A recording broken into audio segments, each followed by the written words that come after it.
I was watching this video on YouTube. I listen to a lot of podcasts. I don't really watch that much TV.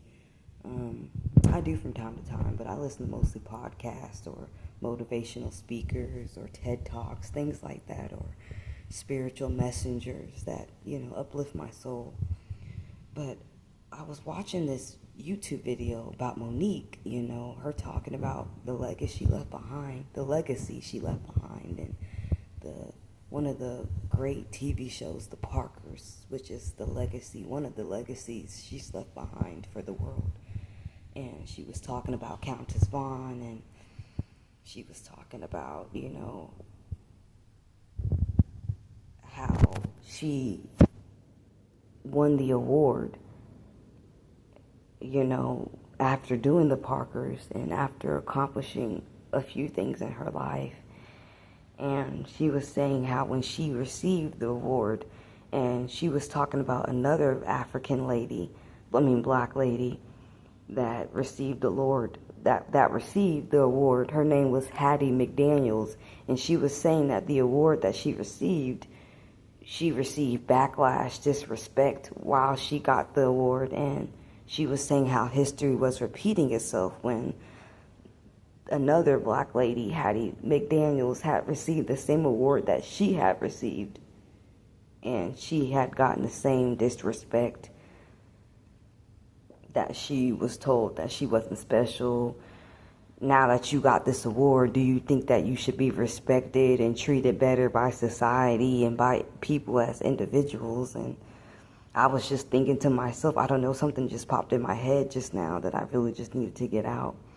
And it just brought me back to a point where, in these places, in these workplaces, predominantly workplaces, it's like you have to demand the respect of these white people. Like, they'll talk to you in a nasty, condescending tone, or a tone where it's like, you're stupid. I know better than you. You don't know any better. And I found myself in so many situations where I've had to not necessarily dumb myself down, but play it off like in a very nice, nonchalant way where I notice it and maybe they've caught on to it, but I really don't care.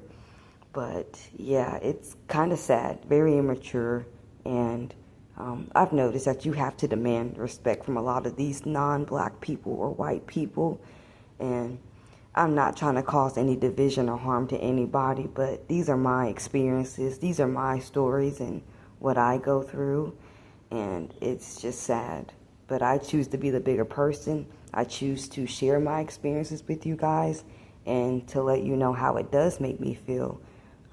It's not the best feeling, especially when I just come with love. I come with understanding. I come with equalness and just wanting to share knowledge, love, and wisdom.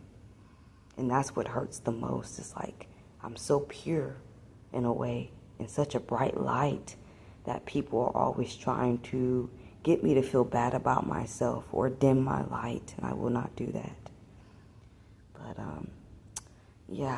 I've dealt with a lot of disrespect and a lot of microaggressions in these workplaces. And like I said, when Monique was talking about that, it reminded me of like co-workers, supervisors, team leads, people who are just miserable and very unhappy with themselves and just trying to hurt me and tear other people down, and they should not be doing that. And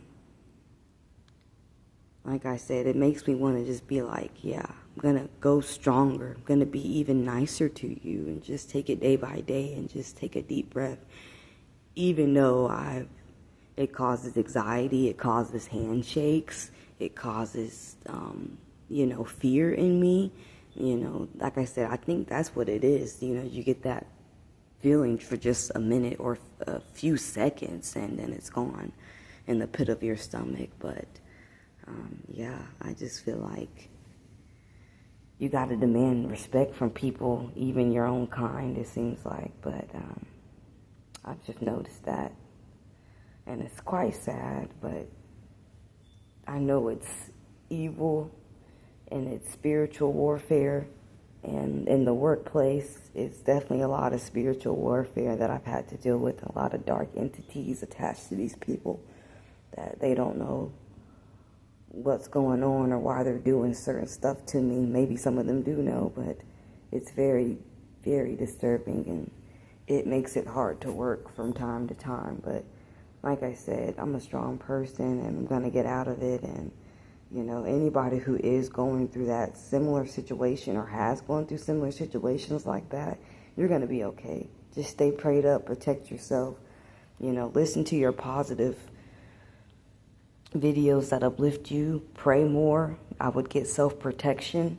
I would even get self-protection beads or a ring or a sort of crystal that does provide a protection for you. But anybody going through that, you're not alone. I love you, and you're going to be able to push through, and trust me, everything comes back to individuals who just are nasty, that don't want good for people. So just know, keep pushing, and keep your head up, please. This is Jada Evans, E for everyone, and I love you, and have a great day. Bye.